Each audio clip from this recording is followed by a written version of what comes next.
Welcome to BPSC दर्पण। आज का हमारा टॉपिक है ओलंपिक, मतलब 32वां समर ओलंपिक 2020 या उसे कह सकते हैं टोक्यो ओलंपिक 2020 जो 2021 में संपन्न हुआ है। कोविड-19 की वजह से 2020 में टोक्यो ओलंपिक नहीं हो पाया था। टोक्यो जापान की राजधानी है और वहीं पर 2020 का ओलंपिक 2021 में 23 जुलाई से 8 अगस्त तक हुआ है और यह अब समाप्त हो चुका है। तो हम टोक्यो ओलंपिक से रिलेटेड जितनी भी फैक्ट्स हैं, जहां से आपके एग्जाम में क्वेश्चंस आने वाले हैं, उन सब का एक एक करके डिस्कशन करेंगे। यदि आप इस वीडियो को एक बार पूरा देख लेते हैं तो आपके एग्जाम में एक भी क्वेश्चंस नहीं छूटेंगे। आप एक भी क्वेश्चंस को छोड़ करके नहीं आएंगे, क्योंकि आपके सारे के सारे एग्जाम में पूछे जाने वाले क्वेश्चंस हैं जो वेरी वेरी इंपॉर्टेंट क्वेश्चंस हैं, सारे के सारे यहाँ पर कवर हो जाएंगे इस एक छोटे से वीडियो में। तो इस वीडियो को आप शुरू से लेकर के लास्ट तक ज़रूर देखें। तो चलिए हम शुरू करते हैं। तो शुरुआत हम यहीं से करते हैं। यह ओलंपिक जो था ये 32वां समर ओलंपिक था, 32वां ग्रीष्मकालीन ओलंपिक था जो जापान की राजधानी टोक्यो में संपन्न हुआ है, जिसका शेड्यूल था जो 23 जुलाई से 8 अगस्त तक हुआ है और यह 2020 में ही होने वाला था। कोविड-19 की वजह से उसे 2021 में कराया गया है। तो चलिए नेक्स्ट क्वेश्चन देखते हैं। इसमें पिछले साल कोविड-19 के कारण खेलों को स्थगित कर दिया गया था, जो मैं पहले आपको बता चुका हूँ। ठीक है, देख लेते हैं। 8 जुलाई को टोक्यो में आपातकाल की स्थिति घोषणा के होने के बाद टोक्यो ओलंपिक में स्थानीय दर्शकों को जाने की अनुमति नहीं दी गई थी। जो बाहर से दर्शक पहुंचते थे उन्हीं को यहां पर एंट्री थी। आपातकाल 8 जुलाई से 22 अगस्त तक चलेगा। मिराइटोबा 2020 ग्रीष्मकालीन ओलंपिक का आधिकारिक शुभंकर है। ये याद रखेंगे, एग्जाम में शुभंकर के बारे में पूछा जाता है। क्या है? मिराइटोबा 2020 ग्रीष्मकालीन ओलंपिक का शुभंकर है और सोमाइटी 2020 ग्रीष्मकालीन पैरा ओलंपिक का आधिकारिक शुभंकर है। यदि जो स्टूडेंट बीपीएससी का एग्जाम दे रहे हैं वहाँ पर उसके लिए बहुत बड़ा कन्फ्यूजन यहाँ से आने की संभावना है, उसे एक बार आप ज़रूर क्लियर कर लें। कन्फ्यूजन ये होने वाला है, यदि आपको सिंपल से ये पूछे कि यहाँ पर सिंपल से एक क्वेश्चन से पूछ दे कि टोक्यो ओलंपिक का शुभंकर क्या है, तो आप आंसर, यदि मिराइटोबा और सोमाइटी दोनों दिया हुआ हो तो आप आंसर ई मारेंगे 1 से अधिक, क्योंकि दोनों ही जो है सो ग्रीष्मकालीन ओलंपिक और ग्रीष्मकालीन पैरा ओलंपिक दोनों ही जापान की राजधानी टोक्यो में ही होंगे, जिसमें से एक हो चुके हैं और दूसरा होने वाले हैं। ग्रीष्मकालीन ओलंपिक हो चुके हैं और पैरा ओलंपिक होने वाले हैं, तो दोनों ही टोक्यो में होने वाले हैं। इसलिए यदि एग्जाम में ये पूछे कि टोक्यो ओलंपिक का शुभंकर क्या है, यदि मिराइटोबा और सोमाइटी दोनों दिया हुआ हो तो ऑप्शन ई आप टिक कीजिएगा, क्योंकि 1 से अधिक हो जाएंगे। यदि क्वेश्चन ये हो कि ग्रीष्मकालीन ओलंपिक का शुभंकर क्या है, तब मिराइटोबा होगा, और ग्रीष्मकालीन पैरा ओलंपिक या लिख दिया जाए कि टोक्यो पैरा ओलंपिक या टोक्यो ग्रीष्मकालीन ओलंपिक, तब अलग अलग करके सोमाइटी या मिराइटोबा में टिक कीजिएगा। और अदर स्टेट जो अदर एग्ज़ाम दे रहे हैं, जैसे चाहे यूपीएससी का हो, अदर पीसीएस एग्ज़ाम हो, एसएससी हो, रेलवे हो, उसके लिए इतनी कन्फ्यूजन नहीं होगा। यहाँ से इस एग्ज़ाम में अलग अलग क्वेश्चन ज़रूर पूछे जाएंगे। यदि एक साथ भी जिस टाइप से बीपीएससी का मैं एग्जाम्पल दिया इस टाइप से भी क्वेश्चन पूछे तो आप उसे आप कर सकते हैं, आप ज़रूर कर लेंगे। यहाँ पर ओलंपिक के बारे में कुछ फैक्ट है जो हिस्टोरिकल चीज़ है, उसे आप एक बार छोटा से शॉर्टकट में देख लें, जिससे कि आपके एग्जाम में क्वेश्चन पूछे तो आपसे न छूट पाए। आधुनिक ओलंपिक 8वीं शताब्दी ईसा पूर्व से 4वीं शताब्दी ईसा पूर्व तक ओलंपिया ग्रीस में आयोजित प्राचीन ओलंपिक खेलों से प्रेरित था। ठीक है, नेक्स्ट है ओलंपिक खेल लगभग सभी ग्रीक खेलों की तरह एक धार्मिक उत्सव का एक अभिन्न अंग था। एक धार्मिक उत्सव की तरह मनाया जाता था। वे उत्तर पश्चिम ओलोपिनीज में शहर राज्य एलिस द्वारा ओलंपिया में जीसस के सम्मान में आयोजित किया जाता था। ओलंपिक प्रतियोगिता के शुरुआती सदियों में, मतलब ओलंपिक जो प्रतियोगिता शुरू हुआ उसके शुरुआती सदियों में सभी प्रतियोगिता एक ही दिन होती थी। बाद में खेलों को 4 दिन में फैला दिया गया, जिसमें 5वां दिन जो था वो पुरस्कार और समापन समारोह प्रस्तुत और चैंपियन के लिए भोज के लिए समर्पित था। मतलब 5 दिन का होता था, 4 दिन में मैच होता था, 1 दिन पुरस्कार समारोह और भोज होते थे। बैरन पियरे डी कैबर्टीन, याद रखिएगा नाम, इसे ओलंपिक का पिता कहा जाता है या आधुनिक ओलंपिक का पिता कहा जाता है। बैरन पियरे डी कैबोर्टीन को, ठीक है, यहाँ पर देख लेते हैं एक साथ हम। यह है बैरन पियरे डी कैबर्टीन, जो 1894 में अंतर्राष्ट्रीय ओलंपिक समिति की स्थापना की, जिससे 1896 में एथेंस में पहला आधुनिक खेल हुआ, पहला आधुनिक ओलंपिक हुआ। इसीलिए उन्हें आधुनिक ओलंपिक का पिता कहा जाता है। किसे कहा जाता है आधुनिक ओलंपिक का पिता? बैरन पियरे डी कैबर्टीन को, जो अंतर्राष्ट्रीय ओलंपिक समिति के संस्थापक हैं। नेक्स्ट है, टोक्यो ओलंपिक में 4 नए खेल जोड़े गए थे, इसे आप जरूर याद रखेंगे। स्केटबोर्डिंग, सर्फिंग, कराटे और स्पोर्ट क्लाइंबिंग। साथ ही बेसबॉल और सॉफ्टबॉल को ओलंपिक में पुनः शुरुआत किया गया था। मतलब बेसबॉल और सॉफ्टबॉल को दोबारा शुरुआत किया, क्योंकि इससे पहले वो 2008 तक, जो बीजिंग ओलंपिक 2008 में हुआ था, चीन की राजधानी बीजिंग में, वहाँ उस खेल तक ये बेसबॉल और सॉफ्टबॉल था। बाद में उसे हटा दिया गया है, जिसे 2020 ओलंपिक में फिर से जगह दिया गया, फिर से जोड़ दिया गया है। तो किसे? बेसबॉल और सॉफ्टबॉल को।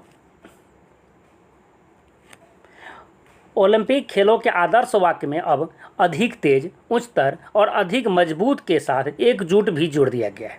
मतलब अभी तक 2021 से पहले तक, या 32वां ओलंपिक से पहले तक जो ओलंपिक का आदर्श वाक्य था वो था अधिक तेज, उच्चतर और अधिक मजबूत।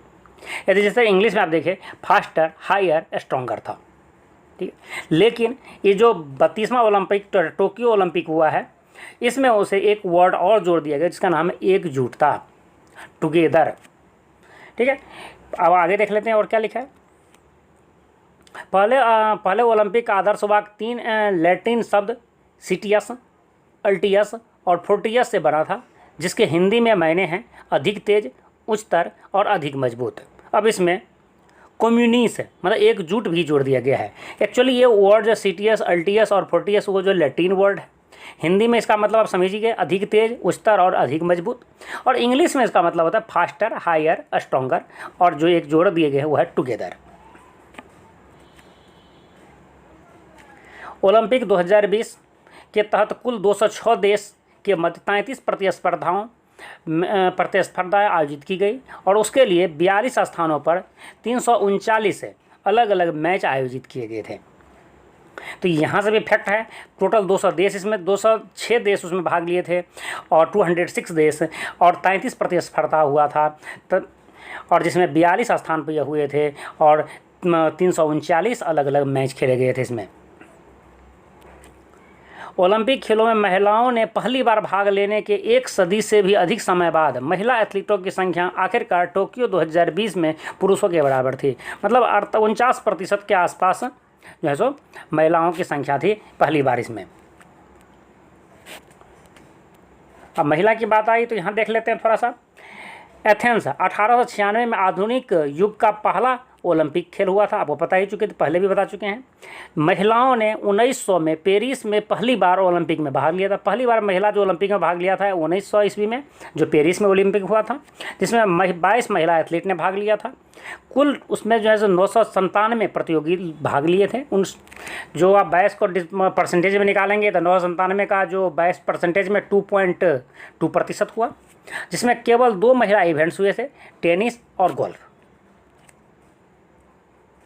अब महिला की बात आई है तो यहाँ पर देख लेते हैं Olympic in the women in the Olympics.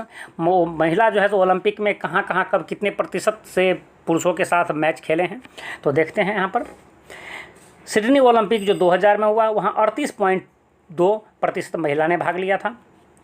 Athens Olympic 2004 में 40.7%, बीजिंग ओलंपिक 2008 में 42.4%, लंदन ओलंपिक 2012 में 44.2%, रियो ओलंपिक 2016 में जो है 45.0% महिलाओं ने भाग लिया था। और जबकि यहाँ पर देख लेते हैं टोक्यो ओलंपिक 2020 में 48.8, मतलब कहा जाए तो लगभग 49% महिलाओं ने भाग लिया था। तो यह बहुत बड़ी मतलब महिलाओं के लिए जो है ना, सो कहा जाए कि मील का पत्थर साबित हुआ कि ये 2020 तक आते आते लगभग पुरुषों की बराबरी महिलाओं ने कर लिया ओलंपिक में।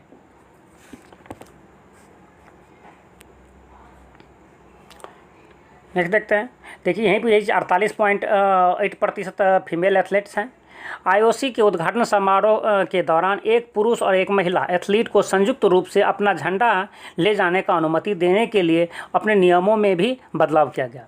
मतलब ये जो टोक्यो ओलंपिक हुआ है, इससे पहले तक कोई किसी भी देश के एक प्लेयर जो है ध्वजवाहक होते थे, लेकिन इस बार इसमें थोड़ा संशोधन करके एक महिला और एक पुरुष 2 प्लेयर को ध्वजवाहक के रूप में आमंत्रित किए गए थे। बॉक्सर एमसी मैरी कॉम और भारतीय पुरुष हॉकी टीम के कप्तान मनप्रीत सिंह टोक्यो ओलंपिक के उद्घाटन समारोह में भारत के ध्वजवाहक रहे। ये VVI क्वेश्चंस है, यहाँ से क्वेश्चन आपके एग्जाम में ज़रूर पूछे जाएंगे। जो कई बार ऐसा हुआ है कि जो पिछले ओलंपिक हुए थे तो बहुत सारे स्टूडेंट से बहुत सारे एग्जाम में इस टाइप के क्वेश्चंस पूछे गए थे कि ध्वजवाहक कौन थे। तो इस बार जो टोक्यो ओलंपिक में भारत के 2 ध्वजवाहक थे उद्घाटन समारोह में, एक थे आपको अंत जब फाइनल जो है समापन होता है उसमें, तो बॉक्सर एमसी मैरी कॉम और पुरुष हॉकी टीम के कप्तान मनप्रीत सिंह दोनों ही जो ओलंपिक के उद्घाटन समारोह में भारत की ओर से ध्वजवाहक थे। भारत ने ओलंपिक 2021 में 33 में से 18 आयोजनों में भाग लिया। आपको पता है 33 टोटल खेल थे, आयोजन थे, प्रतियोगिता था, जिनमें से 18 में भारत ने भाग लिया है। टोक्यो ओलंपिक 2021 में भारतीय दल में 127 एथलीट शामिल थे और 2 टीम गए थे, पुरुष हॉकी और महिला हॉकी टीम। टोटल यदि कहा जाए तो 129 होता है, वैसे 127 एथलीट दल शामिल थे। ठीक है, यह ओलंपिक में भारत का अब तक का सबसे बड़ा एथलीटों का दल था। इससे पहले इतने एथलीट कभी भी किसी भी ओलंपिक में भारत की ओर से नहीं भेजा गया था। अब यहाँ पे इस इमेज में देख सकते हैं कितनी भीड़ लगी हुई है इंडियन एथलीट टीम की। रिकॉर्ड 119 एथलीटों वाली भारत की अब तक की सबसे बड़ी टुकड़ी ने 85 पदक प्रतिस्पर्धा में भाग लिया।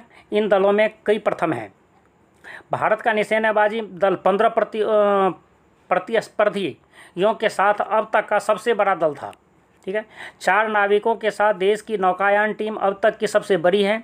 इसमें खेलों में भारत की पहली महिला नाविक भी शामिल है। मतलब भारत में पहली बार नाविक में पहली महिला नाविक ओलंपिक में शामिल हुआ है। भारत ने 19 साल में क्वालिफाई करने वाला अपना पहला घुड़सवार क्वालिफायर करने वाला पहला फेंसर भी देखा है। मतलब इस ओलंपिक में भारत ने घुड़सवार भी जो भेजा है।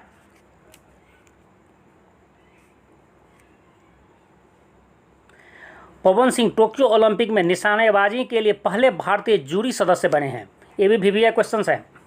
मतलब ओलंपिक में पहली बार किसी भारतीय को जो है निशानेबाजी के जूरी मेंबर के रूप में सेलेक्ट किया गया। मतलब पवन सिंह जो हैं वो जूरी मेंबर थे। निशानेबाजी में कौन प्लेयर जीते हैं, कौन हारे हैं, कौन कितना स्कोर किए हैं, इसके के लिए उसे मेंबर के रूप में चूज किए गए थे। नेक्स्ट है दीपक काबरा। ओलंपिक में जिम्नास्टिक प्रतियोगिता को जज करने के लिए चुने जाने वाले पहले भारतीय बन गए हैं। याद रखेंगे दीपक काबरा। नेक्स्ट है लॉरेल हबर्ड जो है न्यूजीलैंड की है। वह ओलंपिक में प्रतिस्पर्धा करने वाली पहली ट्रांसजेंड एथलीट बनी है। याद रखेंगे ये भी है, पहली बार किसी ट्रांसजेंड एथलीट ने जो इस प्रतिस्पर्धा में भाग लिया है तो वह है लॉरेल हबर्ड जो न्यूजीलैंड की है। उन्होंने महिलाओं के 87 किलो वर्ग में हिस्सा लिया है। मतलब वेट लिफ्टिंग में दिख रही है, वेट लिफ्टिंग में यही है आपको लॉरेल हबर्ड जो 87 किलो वर्ग में भाग लिया है। चीन टोक्यो ओलंपिक में स्वर्ण पदक जीतने वाला पहला देश बन गया है। मतलब पहली बार जो स्वर्ण पदक जीता था, फर्स्ट दिन जो गेम हुआ था उसमें जो स्वर्ण पदक जीते थे वो चीन जीते थे। ठीक है, कियान यांग ने महिला की 10 मीटर एयर राइफल प्रतियोगिता में रूस की अनास्तसिया गैलासिना को हराकर यह पदक जीता है। यही है आपकी चीन की गोल्ड मेडल जीतने वाली पहली प्लेयर जो इस टोक्यो ओलंपिक में जो पहला पदक जीता है। ये भी VVI है, इस क्वेश्चन को याद रखेंगे। इस लड़की को आप देख करके आप अनुमान लगा ही लिए होंगे कि कितने साल की होगी। वो ओनली 13 साल की है, गोल्ड मेडल भी जीतने वाली जापान की लड़की। चलो हम सब पढ़ते हैं। जापान की मोमीजी निशिया, याद रखेंगे जापान की है वो मोमीजी निशिया, इतिहास में सबसे कम उम्र की व्यक्तिगत ओलंपिक चैंपियन बन गई हैं। उन्होंने 13 साल और 330 दिनों की उम्र में महिलाओं के स्केटबोर्डिंग का पहला स्वर्ण जीता है। तो इस लड़की को आप ज़रूर याद रखेंगे, यह विविया है। बरमूडा और फिलीपींस ने अपना पहला ओलंपिक स्वर्ण पदक जीता है। बरमूडा और फिलीपींस ने इस टोक्यो ओलंपिक में अपना पहला ओलंपिक गोल्ड मेडल जीता है। उससे आज तक कभी उसने गोल्ड मेडल जीता ही नहीं था। बरमूडा ने 1936 में ओलंपिक खेलों में भाग लेना शुरू कर दिया था, जबकि फिलीपींस लगभग 100 साल पहले 1924 में पहली बार भाग लिया था। तब से आज तक उसने कोई गोल्ड मेडल नहीं जीता था, पहली बार टोक्यो ओलंपिक में जीता है। बरमूडा की फ्लोरा डफी ने महिलाओं की ट्रायथलॉन में देश का पहला स्वर्ण पदक जीता है। ये देख रहे हैं, ये बरमूडा की है। फिलीपींस की हिडिलिन डियाज ने महिलाओं के भारोत्तोलन के 55 किलो वर्ग में अपने देश का स्वर्ण पदक जीता है। यही है फिलीपींस की गोल्ड मेडलिस्ट। अब यहाँ से स्टार्ट होता है भारत का ओलंपिक में सर्वाधिक पदक, मतलब भारत का जो ओलंपिक में क्या योगदान रहा, कितनी पदक जीते, हम कितने लोग को भेजे थे, कौन कौन से पदक थे, जो प्लेयर है वो किस किस राज्य से बिलोंग्स करते हैं, उससे रिलेटेड जो एग्जाम में बहुत ज़्यादा क्वेश्चन पूछे जाते हैं। सबसे ज़्यादा कौन प्लेयर किस गेम से संबंधित है, लोग स्टूडेंट बहुत सारे उसमें गलती कर देते हैं। तो एग्जाम में आते ये प्लेयर किस राज्य से हैं, ठीक है। इस टाइप के क्वेश्चन के साथ साथ और कई क्वेश्चंस हैं जिसे हम आगे डिस्कशन करेंगे, ठीक है। इसलिए आगे की हम पढ़ाई अगले वीडियो में करते हैं। यहाँ पर था ओलंपिक से रिलेटेड इंटरनेशनल मुद्दा, ओलंपिक से रिलेटेड ग्लोबल जो नॉलेज, जहाँ से एग्जाम में क्वेश्चंस पूछे जाने की संभावना था, ठीक है। या कहे तो ओलंपिक से रिलेटेड जो ग्लोबल या इंटरनेशनल फैक्ट जो एग्जाम में ज़रूर पूछे जाते हैं, तो इसके बारे में हम डिस्कस किए। अब हम यहाँ पर डिस्कस करेंगे अगले वीडियो में, जिसमें भारत ने टोटल 7 पदक जीते हैं। उन 7 में जैसे गोल्ड है, 2 सिल्वर हैं और 4 ब्राउन जीते हैं। कौन कौन से जीते हैं, किस खेल में जीते हैं और किस कैटेगरी में जीते हैं, साथ ही वह किस राज्य से हैं, और अलग अलग कई क्वेश्चंस के बारे में हम डिस्कशन करेंगे। तो चलिए अगला वीडियो भी मैं बहुत ही जल्द आपको लिए अपलोड कर दूंगा। जस्ट कहे तो अगले दिन ही या इस दिन ही, मतलब आज के डेट में ही कोशिश करेंगे अपलोड कर देने की। यदि आज अपलोड हो जाता सही, नहीं तो अगले दिन ज़रूर ये वीडियो अपलोड हो जाएंगे और उसे एक बार ज़रूर आप देखेंगे। और एक बार देखने के बाद मैं गारंटी देता हूँ आपको कि आपके एग्ज़ाम में कोई भी क्वेश्चन नहीं छूटेंगे यहाँ से। तो चलिए इस वीडियो को यहीं कंप्लीट करते हैं। यह वीडियो आपको पसंद आया हो तो उसे लाइक कीजिए, शेयर कीजिए, और आप अभी तक इस चैनल को सब्सक्राइब नहीं किए हैं तो इसे ज़रूर सब्सक्राइब कर लें, जिससे मेरे कल आने वाले वीडियो का नोटिफिकेशन आप तक आसानी से पहुँच जाए। Thank you very much.